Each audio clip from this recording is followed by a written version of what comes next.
And I give the call to the honourable member for Clark. Thank you, Speaker. Speaker, my question is to the Minister for Housing and Homelessness. Minister, despite all the federal government talk about doubling housing and homelessness funding for Tasmania will in fact decline this year under the National Agreement on Social Housing and Homelessness from $38.1 million to $37.4 million. This is the biggest proportional decline of any state.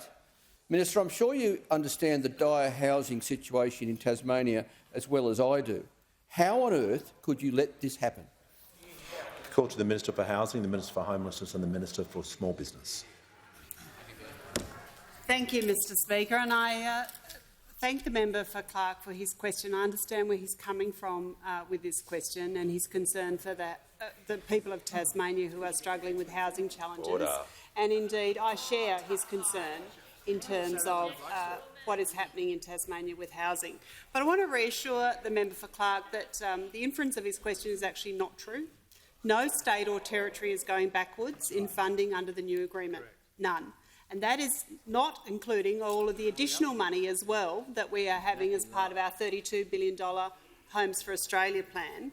As I say to the member, I have been working very closely with the Tasmanian State Government, and indeed since the election, our election, we've provided now more than $145 million to Tasmania since we came to office for homelessness services and to build more homes.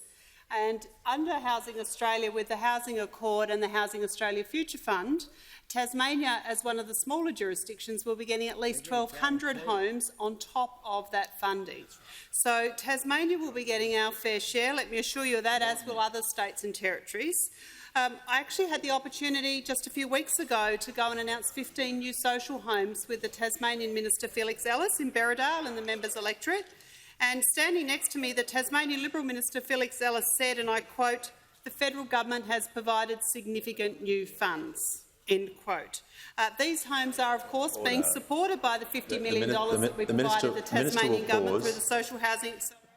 The Minister will pause. The member for Clark on a point of order. Speaker, point of order. Regarding the National Agreement on Social Housing and Homelessness, the Minister is attempting to mislead the parliament. No, member for Clark. You're unable to, under the standing orders and practice, to even suggest that. So, to assist the House with a long line of precedents, I'm going to ask the member for Clark to withdraw. Speaker, I withdraw. Minister in continuation.